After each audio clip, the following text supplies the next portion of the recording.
My name is Sari van Poelje. I'm the director of Intact Academy and Team Agility.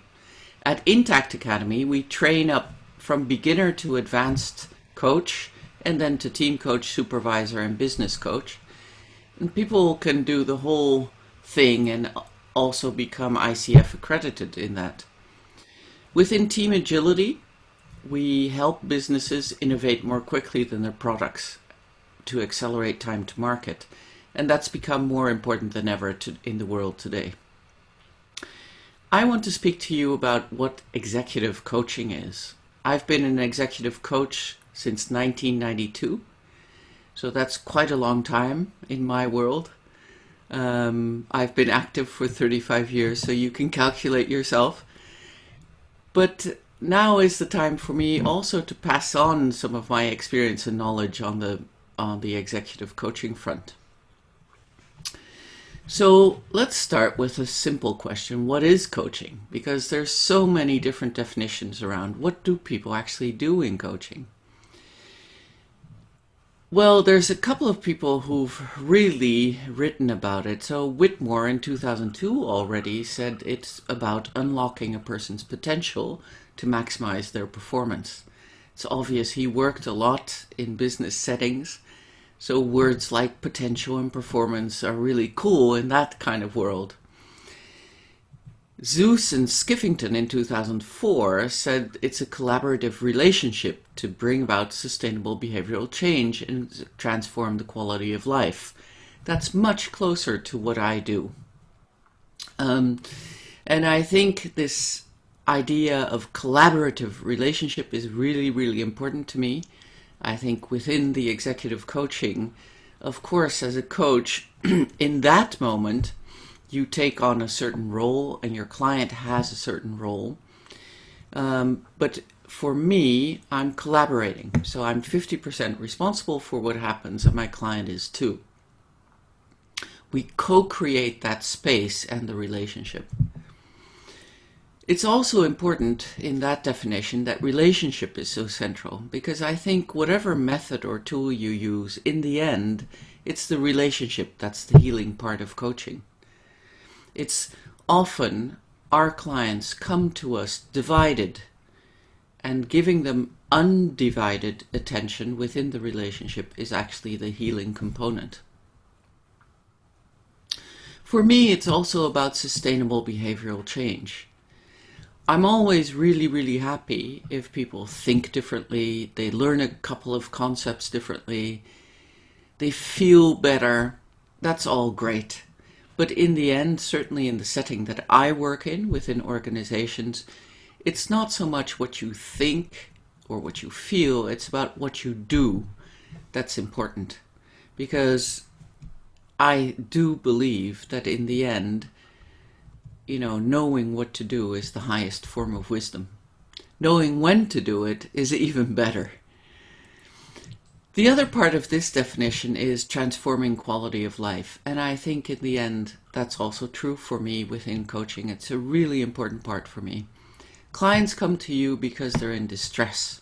They have an immediate problem and they want it solved.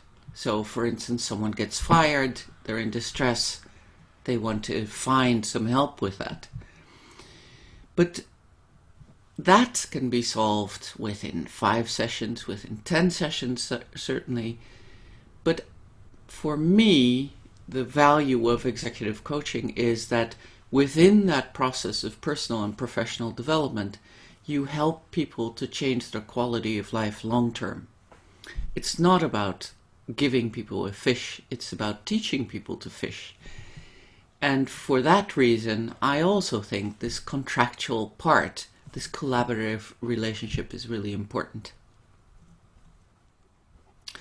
So for me, what's important in the executive coaching is the relationship. It's the fact that it's collaborative. It's about sustainable behavioral change and in the end, transforming quality of life. Within that scope of executive coaching, you've got lots of different flavors. But when I do executive coaching, I think within that definition, I want to share that I have 4 different levels in which I do that. Sometimes clients come to me and they say, I'm involved in an organizational change. I've never helped change an organization, a system in such a large scale. Can you help me do that? Can you coach me to take my role within that change as a leader? And I think at level 1, for me, executive coaching is about theoretical and technical knowledge. So what can you do? What? So it's about the what. Sometimes clients come to me and they say, well, I'm a leader, I'm involved in organizational change. I've done it before, but none of my change efforts have worked. This happens too often to mention, by the way. But and so they know what to do, but they don't know how to do it. So for me, at level 2, executive coaching is about procedural knowledge, how to do things. There's a third level of executive coaching where people come to me and they say, okay, I'm a leader involved in change. I know what to do. I know how to do it. But really, I need to know when to do it because we've had so many changes in our organization. Is this the right timing?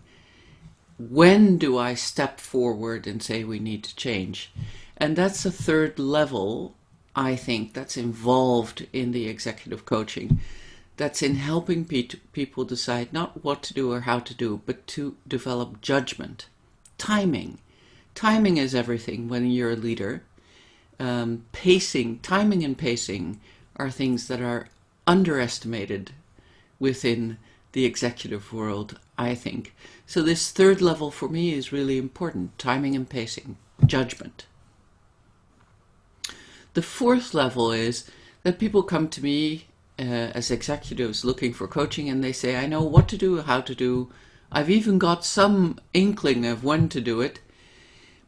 But I'm faced at the moment with a deeper problem, and that is I don't know who I am anymore in this. I've been in the corporate world so long, or I've been in business so long, I've learned to move with the winds of change, but in that process I've lost some sense of my purpose and who I am. And so for me, a level 4 executive coaching is really about purpose and identity. Who are you in this process, in this role?